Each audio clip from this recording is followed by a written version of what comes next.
God.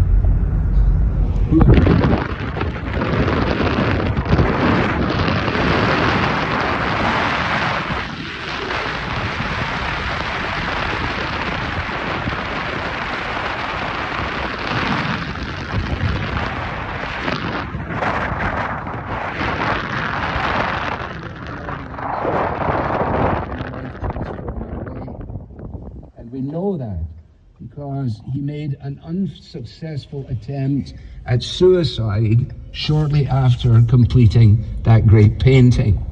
And his friends knew that the longings of his heart were unanswered. I ponder that and I say, if only somebody had said to Gauguin, why don't you read the Bible? Why don't you, as an artist, go to one of the great artistic books of the Old Testament? Why don't you turn to the book of Psalms? After all, in the Psalms we find everything, all the emotions of life, joy and sorrow, grief, doubt, fear, the expressed longings of our hearts, and so on, and all of it set within the context of the infinite and unlimited goodness and knowledge and power of Almighty God. All here in the Bible, all the questions answered. Calvin referred to it as the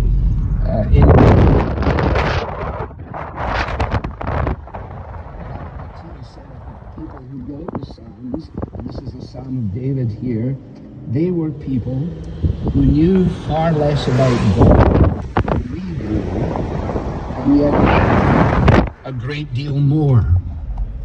They did not have the fullness of the revelation of God that we enjoy as New Covenant believers. They looked, as it were, over the horizon without an answer to their questions. They understood the nature of forgiveness. They understood much. And I think Mattia has something when he says they knew a lot less, but by their songs they appear to have loved God a lot more. Now, all of this to say that our focus is going to be on this 139th Psalm. It is, without question, one of the high peaks, if you like, of the vast array of Psalms that are here, the vast array, if you like, of Old Testament poetry.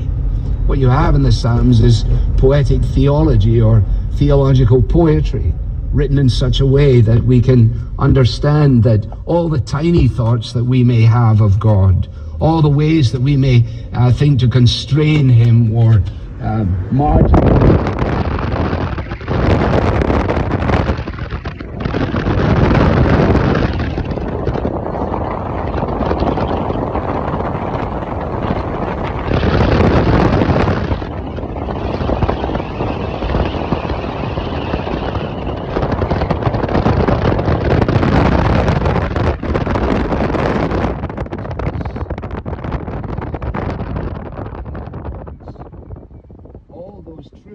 Actually in the Psalm, but they're not conveyed by means of a kind of academic statement of theology. And that's one of the great benefits, at least I find, of the Psalms, in that these truths are conveyed in a way that is entirely personal. It's entirely personal. And I try to read it that way. I put the emphasis on my and I and mine and so on, so that might come across. Let me give you the overview of the Psalm, how we'll handle this in 4 sections. Verses 1 to 6, David says, you know me.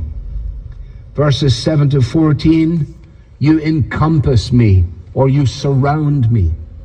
Verses 15 to 18, you created me. And verses 19 to 24, you test me.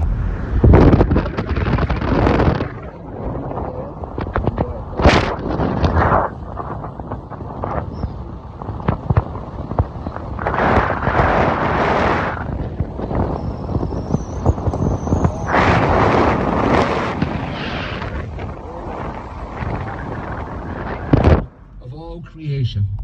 O Lord, you have searched me and known me. In the communion service, in the Book of Common Prayer, which we refer to seldom, but it's familiar to some of us. The opening prayer before the celebration of communion reads in part like this.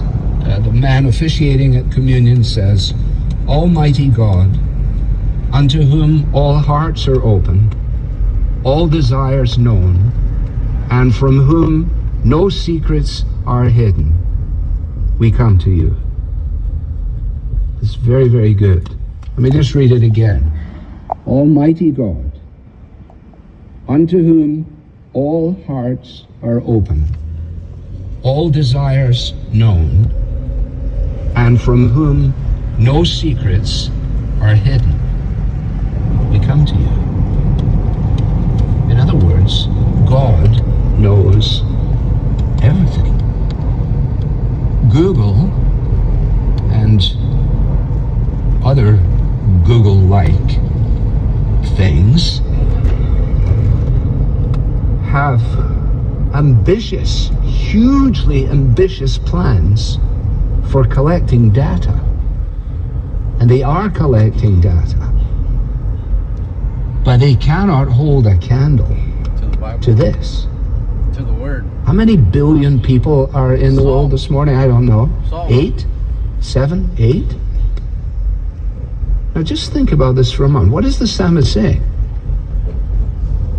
That in a personal way, the entire 8 billion, let's call it 8, population of the world is known to Almighty God. Calvin says, how few of us acknowledge that He who formed the eye, the ear, and the mind Himself hears, All the senses. sees, All the and senses. knows everything. Everything. Now you see Man what a does not know staggering everything. statement this was Man for can only David to use sing the it in Holy his Spirit day to guide and for through others to this join him in traffic singing it. jam. They were affirming God something bless to be everybody. Have true a of great Almighty night. God that was bless distinct in all. every aspect from the surrounding